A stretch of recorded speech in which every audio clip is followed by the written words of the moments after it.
Buenas, ¿cómo están? Bueno, hoy vamos a seguir con el tema de prevención de riesgos laborales.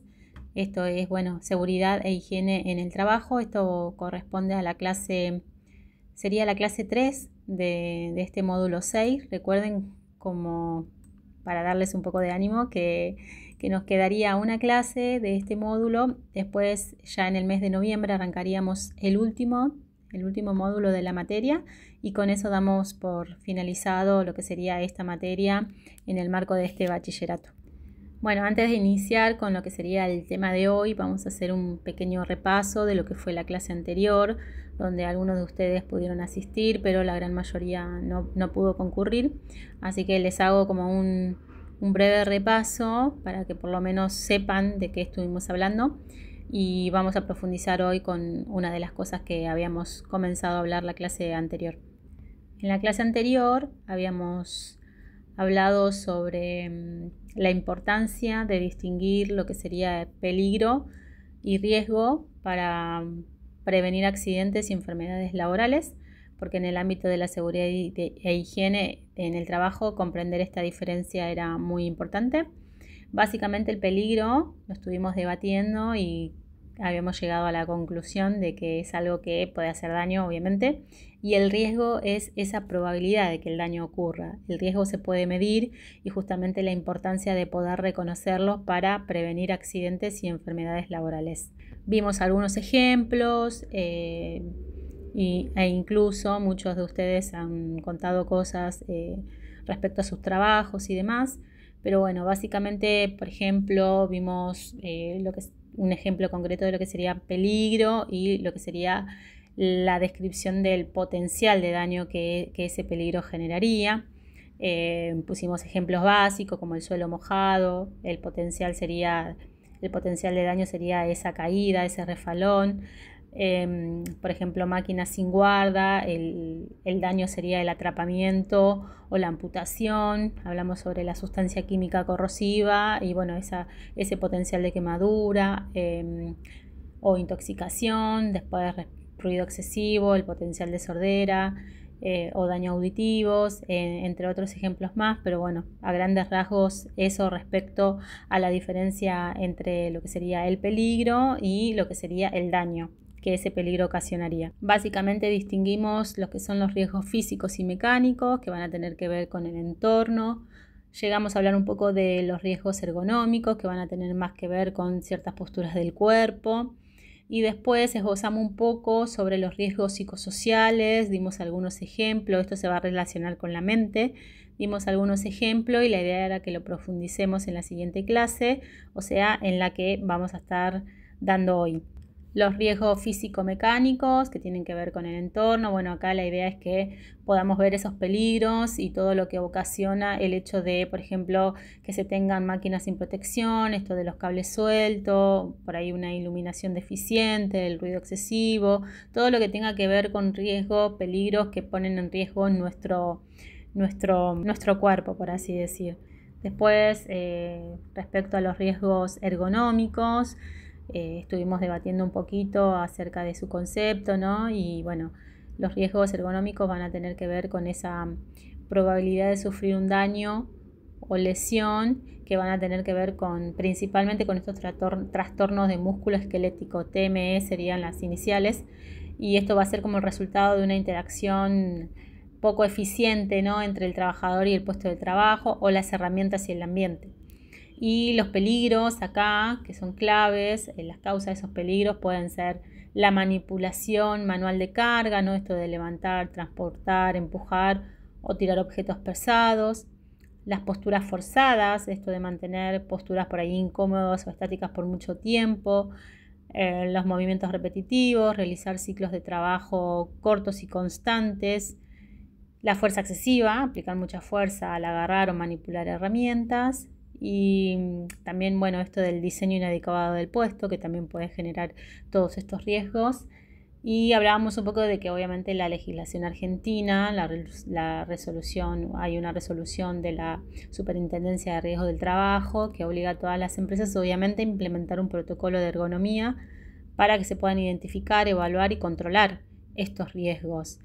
porque obviamente el objetivo de la prevención es adaptar el trabajo al trabajador para garantizar su confort, la salud y obviamente también la eficiencia. Después hablamos sobre los riesgos psicosociales, que esto van a tener que ver con la mente. Estuvimos debatiendo un poco sobre eso. Los riesgos psicosociales van a ser esas condiciones de trabajo que pueden generar estrés laboral y que con el tiempo nos pueden dañar la salud física, mental y social. Y lo importante de esto es que sepamos que esto no es nuestra culpa, sino que muchas veces es culpa de la organización y en la mente de trabajo. Mencionamos algunos de esos riesgos. El más común es el estrés, que ahora lo vamos a profundizar. Nombramos al acoso laboral, violencia laboral, la falta de claridad en los roles, la inseguridad laboral y la falta de apoyo como algunos de los factores, digamos, que inciden en estos riesgos psicosociales. Para profundizar un poco respecto a estos riesgos psicosociales, vamos a hablar sobre el burnout o síndrome de cabeza quemada. La idea era que más o menos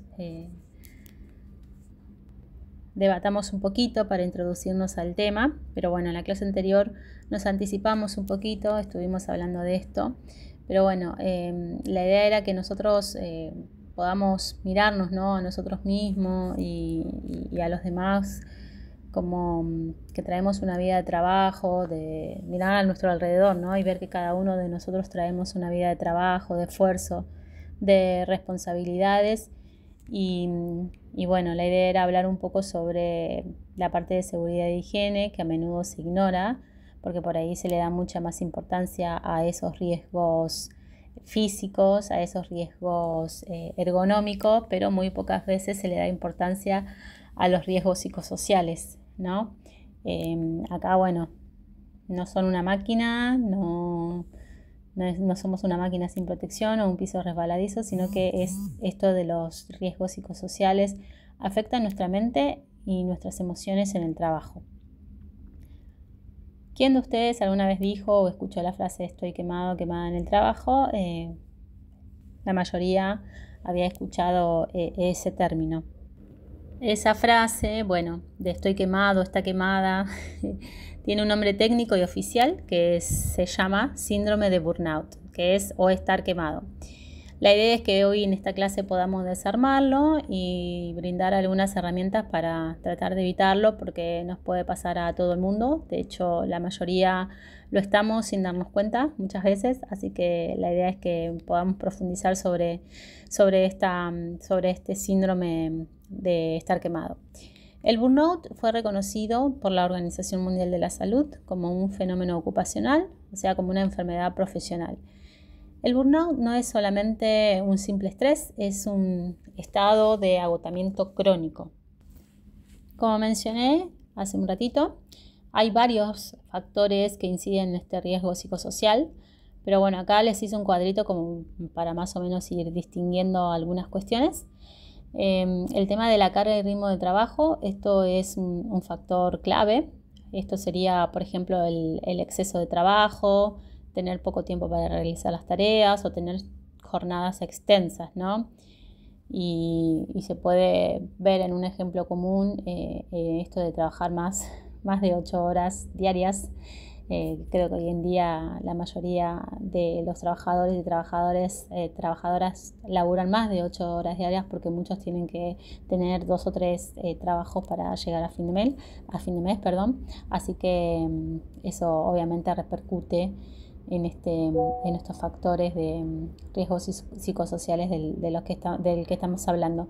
También tener metas inalcanzables, eso también puede convertirse en un factor de riesgo. Después, el tema del control también es una incidencia fundamental en esta clase de riesgo. Cuando uno tiene poca autonomía para decidir cómo y cuándo hacer el trabajo, puede también contribuir a generar estos riesgos psicosociales. Esto sería no poder organizar el propio horario, no participar en decisiones. Eso es realmente algo que incide un montón. Respecto también a los tipos de factores, está lo que serían los relacionales, ¿no? un mal ambiente laboral, por ejemplo, la falta de apoyo de superiores o compañeros también van a contribuir a aumentar estos factores. Acá puse el ejemplo de acoso, violencia, aislamiento y una comunicación deficiente. Otro factor es el tema del rol, que sucede muchas veces en los trabajos, en las organizaciones, esta falta de claridad en las funciones o por ahí las responsabilidades contradictorias, ¿no? No saber exactamente lo que se espera de uno o tener más de un jefe, responder a varias personas, digamos, eso también puede contribuir a incrementar este factor de riesgo. Después está el tema de la compensación, que esto es por ahí lo más visible, ¿no? El desequilibrio entre el esfuerzo que uno hace y la recompensa que recibe. Y esto se relaciona justamente al sueldo y a la recompensa. Esto es tener salarios bajos, no tener motivación, valoración por parte de los empleadores y sentir obviamente que nadie valora tu esfuerzo. Bueno, vamos a adentrarnos más profundamente en lo que es el burnout y acá, bueno, lo describimos como el fuego lento, ¿no? Hay 3 dimensiones claves del síndrome del burnout y una de esas dimensiones tienen que ver con el agotamiento emocional. Uno va a sentir un cansancio extremo, una sensación de vacío y a veces esto de sentir que no podés dar más de uno mismo, ¿no? Y esto obviamente para el trabajo trae consecuencias porque esa persona va a rendir va a rendir menos, va a tener poco rendimiento, va a tener dificultad obviamente para concentrarse y obviamente no va a tener ganas de ir a trabajar. Después otra dimensión es la despersonalización o el cinismo. Las personas que están atravesando por este síndrome van a tener una actitud negativa, de indiferencia y también de irritabilidad hacia compañeros, clientes y bueno, después más adelante vamos a ver que también esto va a repercutir en las relaciones propias de la persona. Bueno, las consecuencias serían esto de que van a tratar mal a la gente, se van a volver duros o cínicos y también van a perder la vocación, ¿no? Por así decirlo. Van a sentir también, esta es otra dimensión, una baja realización personal, porque van a tener esos sentimientos de ineficacia, de que el trabajo no sirve o no se hace bien, y esto poco a poco va generando como una pérdida de motivación y desvalorización del propio esfuerzo. Acá les traje algunos números para que empecemos a tomar un poco de dimensión respecto a cómo afecta y a qué cantidad de trabajadores y trabajadoras afecta este síndrome de sentirse quemados o por ahí estar con un alto nivel de estrés, ¿no? Un nivel de estrés por ahí crónico. Según unos estudios que estuve leyendo, 9 de cada 10 empleados dicen sentirse quemados, o sea, es un montón.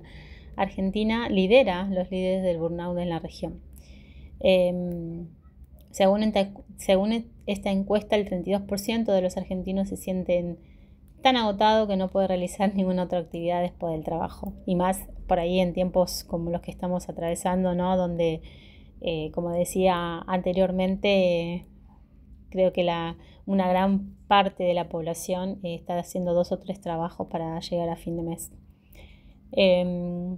Y bueno, las principales causas percibidas es esto de la sobrecarga de trabajo y el maltrato o trato deficiente de superiores, o sea, de jefes o gerentes superiores. Y bueno, la idea era que debatamos un poco, ¿no? Y que podamos ver ver esto como no solamente como una alarma, y que no es un problema individual, sino que debería ser una cuestión de salud pública y laboral. La idea era que debatamos sobre esto porque si 9 de cada 10 estamos en esto, con este síndrome, ¿no? Con este estrés prolongado, entonces debería ser una cuestión de salud pública y laboral y muchas veces no se atiende esta parte de los riesgos en los trabajos, ¿no? Solamente por ahí se atiende más a los que son los físicos y los ergonómicos, como hablábamos al principio, pero no a estos que tienen que ver con la salud mental. Acá, bueno, les iba a sugerir que miraran un videíto para que podamos profundizar un poquito más sobre lo que sería, los síntomas, principalmente que indaguemos sobre los síntomas que genera este síndrome. Y era una entrevista cortita de más o menos 15 minutos a un psiquiatra que sacó un libro al respecto sobre esta enfermedad. Y me pareció claro, digamos, es una entrevista que le hicieron hace creo que unos años y me parecía claro, lo hablaba de una forma sencilla sobre la problemática. Así que bueno, los invito, yo les dejo el enlace para que lo puedan ver y la idea era que viéramos el videíto y después nos dedicáramos unos minutitos para debatir y ver a qué conclusiones arribábamos según lo que nos contaba este psiquiatra. Como no pudimos tener la clase de manera virtual y lo tuvimos que hacer de esta manera sincrónica, bueno, voy a tratar de sintetizar lo que íbamos a debatir de ese video, o a lo que apuntaba más o menos a debatir sobre ese videíto, sobre esa mini entrevista. Bueno, lo que dice este psiquiatra es que explica, mejor dicho, que el burnout está reconocido como en la clasificación internacional como una enfermedad más, ¿no? Entonces es fundamental entender esto de la validación de esta enfermedad por parte de la organización, esta organización internacional como la Organización Mundial de la Salud, para que vean y podamos entender que no se trata de un capricho o un signo de debilidad, sino que es algo que realmente hay que tomárselo en serio. Según este autor, este psiquiatra, el síndrome de burnout abarca 4 dimensiones, que más o menos lo habíamos abreviado recién en 3, pero bueno, él habla sobre 4 dimensiones. El primero es el agotamiento físico, que esto va a conllevar a que tengamos síntomas reales en nuestro cuerpo, como problemas digestivos, hipertensión, etcétera, muchas más, ¿no? Después hablaba sobre la dimensión del agotamiento mental. Esto tiene que ver con la falta de concentración, la pérdida de memoria. Después la desconexión emocional. Por ahí el trabajo que antes nos ilusionaba al comienzo, ¿no? Como que al estar atravesado por este estrés crónico, ahora el trabajo empieza a darnos igual o nos genera irritación. Y por último hablaba de la desconexión espiritual, que sería la pérdida de autorrealización, porque sentís que en el trabajo, mejor dicho, sentir que el trabajo, en lugar de llenarte, te deja vacío, ¿no? Así que bueno, la idea era que podamos debatir sobre esas dimensiones. Seguramente ustedes son muy participativos, seguramente iban a participar y vamos a generar un lindo debate. Pero bueno, se dieron así esta circunstancia de no poder dar la clase de manera de manera virtual, así que lo dejo por acá grabado para que ustedes lo puedan mirar y en todo caso retomaremos en la clase presencial la semana que viene y profundizaremos más aún con casos más concretos por ahí. Pero bueno, básicamente este psiquiatra critica, ¿no? Por ahí las soluciones superficiales que se dan desde las organizaciones, porque por ahí se enfocan en parchar, ¿no? En parchar las problemáticas, por ejemplo, queriendo dar soluciones rápidas como talleres de meditación o yoga y no ir por ahí a la raíz del problema. O también la medicación, ¿no? Porque muchas veces se medica y la persona tiene que continuar con sus labores, pero no se va a lo que sería la raíz del problema. Entonces, por eso criticaba este psiquiatra con esto de que las soluciones son como parches y no realmente no va a lo estructural. Y acá por último íbamos a hablar sobre algunos tips que por ahí nos pueden ayudar a organizarnos y también, bueno, son tips personales para tratar de abordar estas cuestiones, porque bueno, según lo que decía este profesional, se supone que hay que analizar si uno tiene todos estos síntomas, ¿no? Y ponerle que vayan al profesional tratante, se analiza cada caso, ¿no? Porque la idea es que puedan justamente no solucionarnos con parches, sino que, o sea, ni con pastilla, ni con meditación, sino que ir a la raíz de los problemas, no ver las causas que generan esta problemática.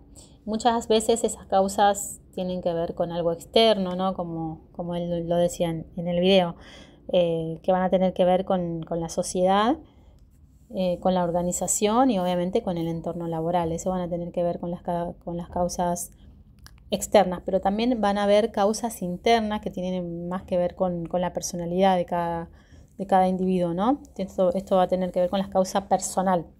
Entonces acá es donde tenemos que por ahí prestar atención a lo que es el cuidado del cuerpo, porque es obviamente la base de lo que somos y no estamos por ahí muy acostumbrados a que se le dé importancia al cuidado del cuerpo. Hay como una falla por ahí en el tema de la conciencia y la educación, tal vez, de lo importante que es cuidar el cuerpo, ¿no? Y después también el hecho de tener un mal manejo de la emocionalidad, ¿no? La gestión emocional. Así que bueno, eso van a tener que ver con las causas propias de la persona y que tienen que ver con cada una de sus personalidades. Así que bueno, acá había redactado algunos pequeños tips para que nosotros tengamos en cuenta. Por ejemplo, respecto a los límites y descanso, ¿no? Lo que se suele llamar apagón digital, ¿no? En este caso sería más que nada para las personas que trabajan en oficinas. Tratar de fijar un horario para dejar de ver correos y mensajes de trabajo, como que ponerse un límite respecto a eso. Y en el caso de personas que por ahí trabajan en otras clases de actividades, es esto de tomarse el descanso correspondiente, ¿no? Que realmente haya una política clara, que eso es lo que hay que exigirle a la organización en el caso de que no se cumpla esto de desconectarse fuera del horario de la jornada. No sé si sería el caso de ustedes, ninguno creo que por ahí está sujeto a fuera de lo que es el horario, a que lo llamen, pero bueno, hay muchos casos en que sí, entonces la idea es que puedan justamente poner un límite en esto del apagón digital y que se respete el horario de su trabajo para que ustedes puedan realmente tener una desconexión como corresponde. Para aquellos que por ahí trabajan sentados todo el tiempo, acá hay algo que es fundamental, que se llama la regla del movimiento, que esto es poner un recordatorio para levantarse y estirar cada una hora, porque obviamente nuestro cuerpo va cambiando y ya no es el mismo que el de antes, así que acá se recomienda tener espacios de pausa, lugares cómodos para descansar y también poder también en lo posible tener algún tipo de espacio para que puedan hacer gimnasia y demás, ¿no? Esto obviamente en la mayoría de los trabajos no existe, pero la idea es que fuera del trabajo puedan encontrar un espacio para hacer alguna actividad física porque es fundamental para cuidar nuestro cuerpo.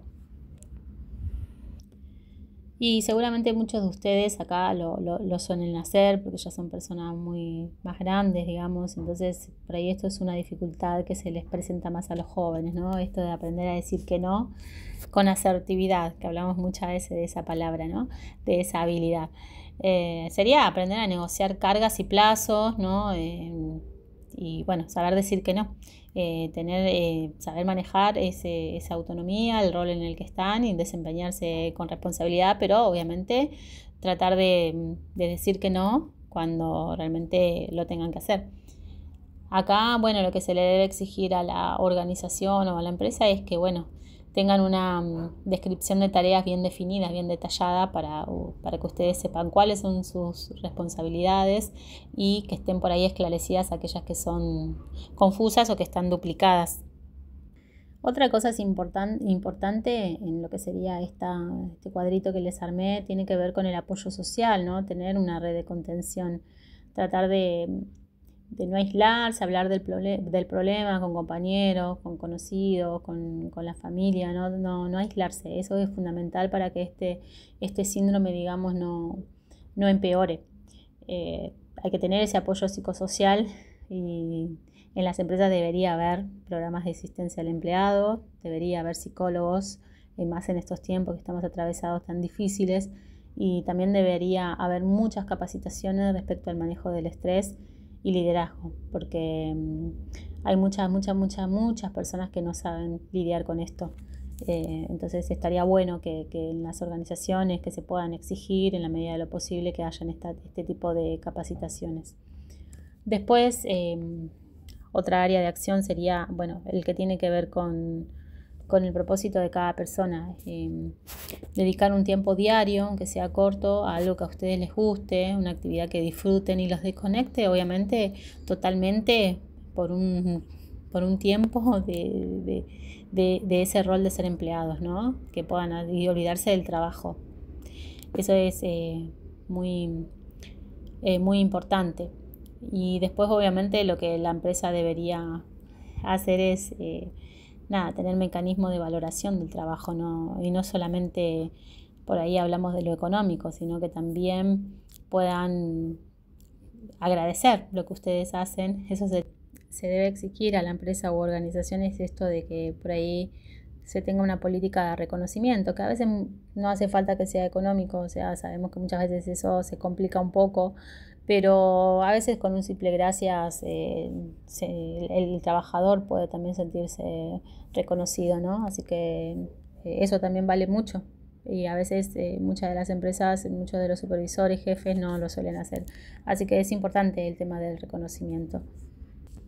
Así que bueno, finalizando un poco con lo que sería la clase de hoy, lo más importante que me gustaría que se llevaran es esto de que todos estos síntomas afectan emocionalmente, ¿no? Y creo que debemos darle importancia a estos efectos emocionales que provocan estos síntomas, este síndrome de burnout, porque afecta obviamente nuestras relaciones y nuestra vida, por ende nuestra vida. Así que puede generar también algo tan nocivo como la depresión, así que tenemos que tratar de ser conscientes de esto y cuando sintamos que tenemos alguno de estos síntomas, consultar, no aislarnos y consultar con algún profesional para que podamos revertir estos padecimientos.